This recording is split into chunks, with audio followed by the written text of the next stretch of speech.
Hey brothers and sisters, hope everybody's doing good. Rodney Jones defending the faith here on my way home from work. Hey, something I should think about all the time because of things I've went through. But I heard somebody say today on a live, like, what are we here for? Why am I here? And he said, this is an honest question. Made me think about it again. I know why I'm here, but sometimes, we forget and other people wonder why I'm here. But the reason I say that I can wonder why I'm here is because in 2009, before that, I was raised in a Christian home, went to church, and walked away for many years. I was a prodigal. I was a prodigal son, that chose not to have fellowship with God for many, many years, decades, couple decades. So 2009, I came back because I knew something was missing, because I was always, I was part of his chosen, his elect, because I believed. Even when I said I didn't, I did deep down. So 2009, when I came back, I just laid off from a job that I've been with for 12 years and got a job in 2009. Shortly after that, started going to church, got in a horrific accident in a bread truck because I drove for Wonder Bread Hostess. Got in a wreck with a drunk driver with 3 occupants, and they were all drunk, and should have killed everybody, including myself, and what the sheriff's deputy said. I've told the story before, but I had to have back surgery after that. Couldn't get around for like a long time, 7-8 months. Finally got back to work. Had to get some other surgeries, but 2013, that job went under. The company folded up. Started another job. God had already called me into ministry. Right when he called me into ministry, I started having some pain in my ear. Kept going to the doctor for months and months, and they couldn't figure out what it was. Having throat pain, ear pain, excruciating pain.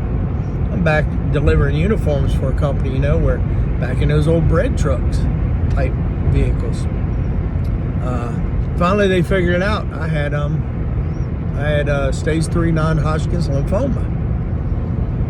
When they told me that, I was like, wait a minute, God just called me to preach the word, minister his word, and then the doctor said, if you don't start chemo next week, you will lose your voice.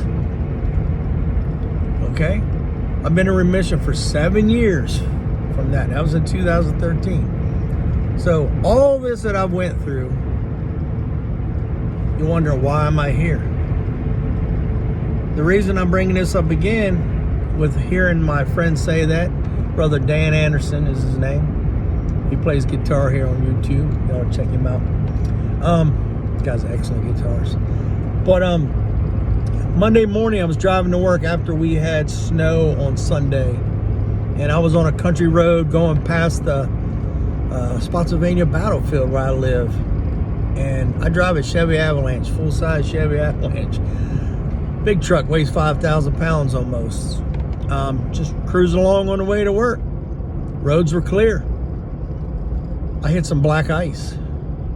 I've been in skid outs and spin outs before where it was nothing. It was quick. I gained control. I know how to drive. I've been driving for 37 years. But what happened was my rear end kicked around toward the passenger side so hard I was facing a house on the other side of the road. Luckily, there was no cars there. Usually cars are passing me the other way. I corrected it, and it came back and spun the other way where I was facing the field on the side I was on. Corrected it, it came back, I was facing over towards that house field again. Brought it back, I was facing again. It was just would not stop fishtailing violently. I was working the steering wheel. And finally I went down in a ditch. I keep passing this area every day and seeing where I went down in the ditch because the snow's still there, and how all 4 tires went through the snow. And I remember being there, going through that ditch when I knew I couldn't overcorrect it while I was in the ditch because it would flip over. But I really felt like the truck came off 2 wheels as I came out of the ditch, and there was a patch of trees I was getting ready to hit head on or roll over into. And I got it corrected up on the road, and it still kept fishtailing until I finally got full control of it. It was scary. I called my wife on my, had the Bluetooth on, so I put the phone down and called her, and I couldn't breathe. I said, talk to me. She goes, what's wrong, what's wrong? I said, I'm okay, but I can't breathe. I felt like I'm gonna pass out.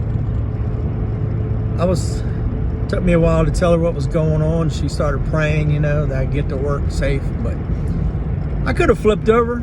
I could have been injured, hurt bad, or been killed, you know.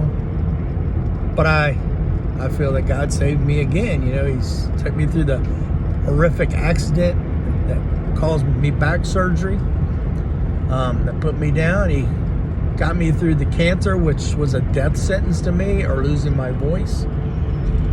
And then I go through a violent fishtailing on black ice, where I really thought my truck was gonna roll. So why am I here? He's not done with me yet. I mean, I could be killed in the next minute, but maybe it's because something I was supposed to do today that I did by shining His light to others at the workplace. Because I was talking to a young lady at work today about, you know, scripture, and we talked some about the book of Judges and all that, how Gideon was told to send his troops home and only take 300 because God was going to show His hand. So God shows Himself, and that's what we're here for. We're here for nothing else. Not here to make all the money we can. We're not here to, you know, do all this stuff, but we do it because we're here. We make money, we make a living, we greet and meet people, and I keep people in custody, you know, and I have nurses and doctors that might not treat these people the way I would, because I get in some scuffles with people that try to get out of my custody, you know, because I can't allow them to do that. They could get out and get hurt out in the street, get hit by a car or something. But a lot of these people I get to minister to, and sometimes that shines on the nurses and doctors and people that work in the hospital. So I'm here to glorify God. That's what we're here for. That's why He keeps us here. I mean, there's bad people that live forever, live for a long time, not forever. They live a long time and never do nothing, but maybe He used them in a way somewhere. But we don't know. Maybe if they're not believers, they are His elect, and they're going to answer His call one day before it's all over. A lot of good people die early. Good Christian people might die at a young age, but maybe God was done with them at that time. Not saying done, but done with them here, because, you know, this is what we're here for. So think about it. Tell me, do you believe that? Do you shine His light on others like that, and tell people about Him, or at least your faith can be seen through how you live your life? I mean, that's all we really have to do, you know. And people see that you're happy and they know how you are and how you treat others. They're curious, you know, sometimes. So what do you think? Drop me a little comment there. Let me know what you think. If you agree, if you don't agree, you know. God bless y'all. I love y'all. Talk to you later.